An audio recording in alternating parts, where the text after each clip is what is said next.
Operation Kagar 2 కి వ్యతిరేకంగా జరుగుతున్నటువంటి నలికంటి సత్యం గారి పేరు మర్చిపోయాను. ఆపరేషన్ కగార్ 2 కి వ్యతిరేకంగా అంటే దాన్ని రద్దు చేయాలని చెప్పేసి ఆపాలని చెప్పేసి మనం ఈరోజు ఇక్కడ పెట్టుకున్నాం. సిపిఎం పార్టీ రాష్ట్ర కమిటీ తరఫున మేము చెప్పేది ఆపరేషన్ కగార్ 2 బేషరతుగా ఆపివేయాలి అని మేము డిమాండ్ చేస్తున్నాం. అదేవిధంగా ఇది రాజ్యాంగబద్ధంగా కూడా వ్యవహరించాలి అని చెప్పి మేము కోరుతున్నాం. కానీ ఈరోజు ఈ దేశంలో ఉన్న ప్రభుత్వం ఏదైతే ఉందో ఫ్యాసిస్టు ఆర్ఎస్ఎస్ యొక్క గైడెన్స్ లో నడుస్తున్నటువంటి ప్రభుత్వం ఇది. దీనికి రాజ్యాంగం అన్నా, రాజ్యాంగ విలువలన్నా, మానవ విలువలన్నా ఏ విలువల పట్ల కూడా ఏ మాత్రం కూడా నమ్మకం లేనటువంటి ప్రభుత్వం ఇది. మొదట్లో మావోయిస్టులు మేము చర్చలకి సిద్ధం, చర్చలు జరుపుతాం, అవకాశం ఇవ్వండి అని అడిగారు. అప్పుడు మనందరం కూడా చెప్పాం వాళ్ళతో చర్చలు జరపండి అని. మావోయిస్ట్ పార్టీలో చాలా రకాల విభేదాలు కూడా వచ్చినాయి. చర్చలకు సిద్ధమే కాదు, సాయుధ పోరాట విరమణ కూడా చేస్తాం అని కూడా వచ్చింది ప్రతిపాదన.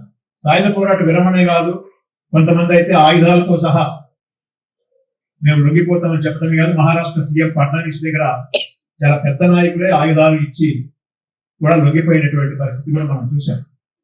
ఇట్లా అనేక మెట్లు దిగారు వాళ్ళు, ఒక్క మెట్టు కాదు. ఇన్ని మెట్లు దిగిన తర్వాత కూడా ఇంకా మేము వాళ్ళని చంపుతాం, ప్రగతించుకుంటాం, ఏం వేస్తాం అనేటువంటి ధోరణి ఏదైతే ఉందో అది సరైనది కాదనేది మా వైఖరి. ఈరోజు టీవీలో పొద్దున చూస్తే దేవ్జీ గారు కూడా, గణపతి గారు కూడా రకరకాల పేర్లతో వాళ్ళు కూడా సిద్ధంగా ఉన్నారనేటువంటిది చెప్తా ఉన్నారు. ఒక పక్కన ఆరోగ్య సమస్యలతో వచ్చి హిడ్మా గారు కూడా బహుశా ఆయన మీద కూడా కొంతమంది అనొచ్చు, వారు కూడా సిద్ధంగా ఉన్నా కూడా వాళ్ళు చంపారనేటువంటి. అది కరెక్ట్ కాకపోవచ్చు, లేదా వైద్య పరీక్షల కోసం వాళ్ళు విజయవాడ వస్తామంటే వాళ్ళని ఎక్కడో హాస్పిటల్లోనూ ఇంకొక చోట దొరకబట్టి, అడవుల్లో దొరకబట్టి అనే పేరుతో ఆయన కూడా మారేడుమిల్లి అడవుల్లో కాల్చి చంపడం కావచ్చు. కాబట్టి ఎన్కౌంటర్ కాని దాన్ని కూడా ఎన్కౌంటర్ గా క్రియేట్ చేసి చంపుతున్నటువంటి పరిస్థితి కూడా మనం చూస్తున్నాం. ఇదేదో బీజేపీ మాత్రమే చేస్తుందని కాదు, మమతా బెనర్జీ అధికారంలోకి వచ్చి రావడంతోనే పెద్ద అగ్రనాయకుడు కిషన్ జీ, మల్లోజుల కోటేశ్వరరావు గారు, ఏలియాస్ కిషన్ జీ, వారిని అధికారంలో రావాలని కాల్చింది. పాపం ఆమె మీద కొన్ని భ్రమలు కూడా ఉండే, కానీ ఆ భ్రమలను పటాపంచలు చేసి తన యొక్క స్వభావం ఏంటనేది నిరూపించుకుంది. కాబట్టి మనందరం కూడా గమనంలో పెట్టుకోవాల్సింది ఏంటంటే, ఈ రోజు ఇందాక నాకంటే ముందు మాట్లాడినటువంటి పెద్దలు కూడా చెప్పారు, సాంబశివరావు గారు చాలా ఆవేదన కూడా వ్యక్తం చేశాడు. లెఫ్ట్ పార్టీల యొక్క ఐక్యత, ప్రజా పోరాటాలు దీనికి సంబంధించి మనం ఎలా ఉన్నా మన శత్రువు అయితే మనం కలుపుతున్నాడు. ఏంటంటే వాడు బుల్డోజ్ చేస్తున్నాడు. అది మామూలు శత్రువు కాదు కదా, ఏదో మామూలుగా ఉండేటువంటి ఆర్డినరీ బూర్జువా పార్టీ అయితే వాళ్ళ తరహాలోనే వాళ్ళు మన మీద దాడి చేసేవాడు. కానీ ఇది ఆర్ఎస్ఎస్ నాయకత్వం ఉన్న ప్రభుత్వం కాబట్టి వాళ్ళు నువ్వు నేను అనే తేడా లేకుండా ప్రతి ఒక్కళ్ళని కూడా చాలా దుర్మార్గంగా అణిచి పారేస్తున్నటువంటి పరిస్థితి మనం చూస్తా ఉన్నాం.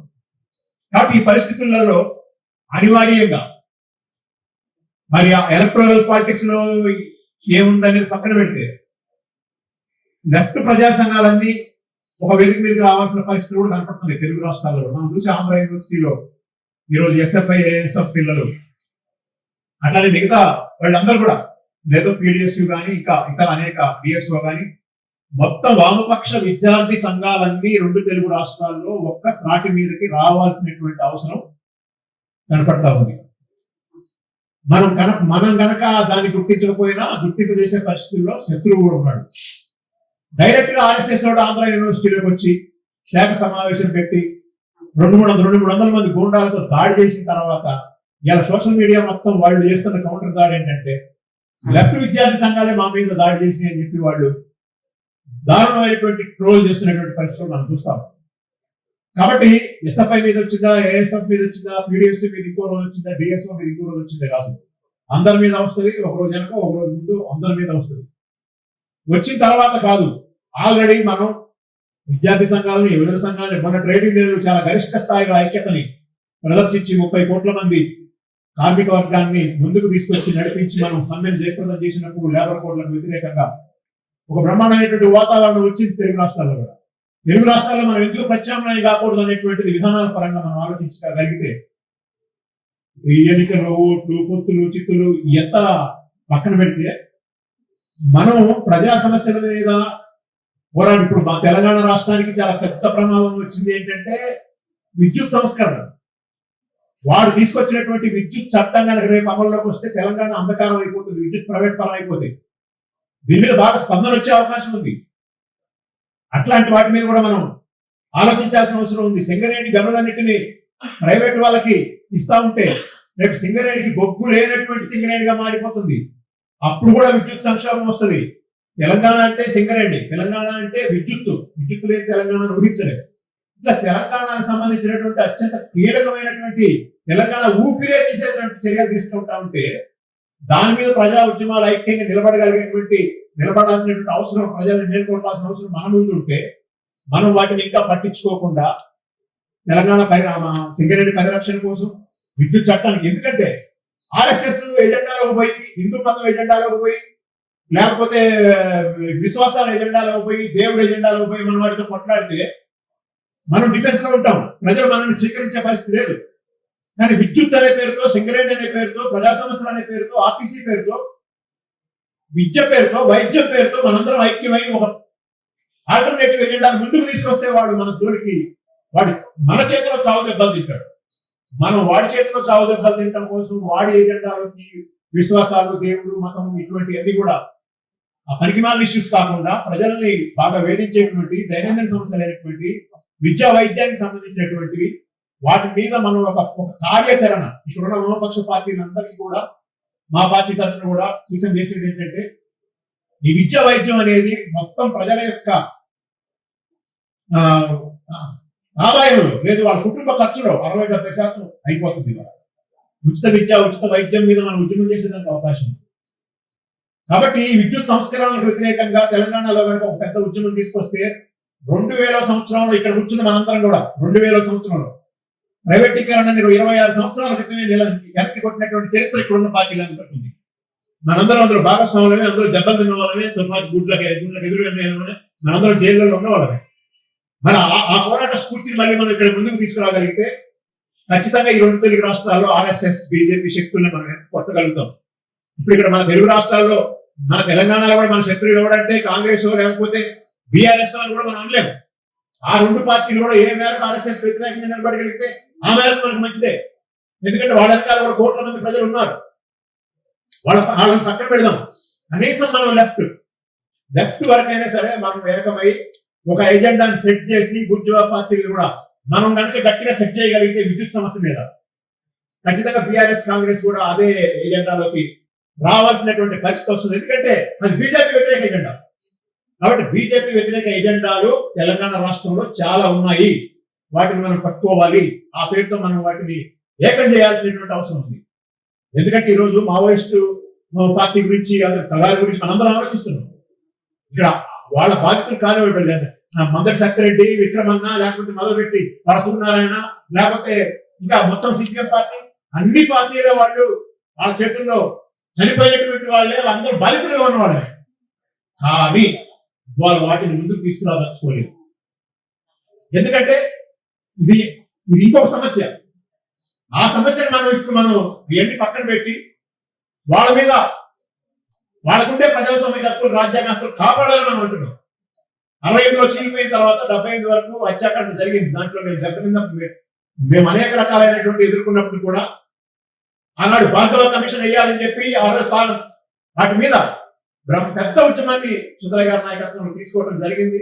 ఎమర్జెన్సీ దారుణాల మీద కమిషన్లు కూడా వేయించడం జరిగింది. ఆ తర్వాత కూడా మళ్ళీ నిర్బంధం ఎదుర్కొన్నా మళ్ళీ వాళ్ళ మీద ఎటువంటి జరిగినా కూడా ఖండించడం జరిగింది. ఈ రోజు కూడా అదే వైఖరితో మేము ఉంటాం కూడా భవిష్యత్తులో కూడా. కాబట్టి సైద్ధాంతికంగా ఎదుర్కోవడం, ఫిజికల్ అటాక్స్ నుంచి ఎదుర్కోవడం అదొక భాగం అయితే, రాజ్యం మన మీద దండయాత్ర చేస్తూ ఉంటే ఆ దండయాత్ర నుంచి కాపాడుకోవడం కోసం ఏకం కావాల్సిన అవసరం ఉంటుంది. ఆదివాసీలు 1000 మందిని ఇన్ఫార్మర్లు చంపుకుంటారు. ఆ చంపినప్పుడు కూడా మనం దాన్ని ఏ మాత్రం కూడా మనం సమర్థించలేదు, మనం ఖండించాం.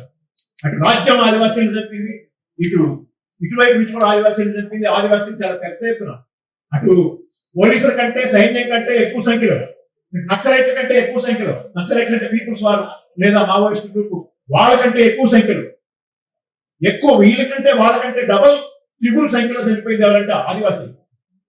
ఈ యుద్ధంలో నిరాశ్రయమైంది. పొట్ట చేత పెట్టుకుని తెలంగాణకి కొన్ని వేల గ్రామాలు కూడా ఇక్కడికి వచ్చినటువంటి పరిస్థితి మనం గుర్తుకు వేయడం వల్ల వలస ఆదివాసీలు అంటున్నాం. ఈరోజు వాళ్ళ హక్కుల కోసం కూడా పోరాడుతున్నాం.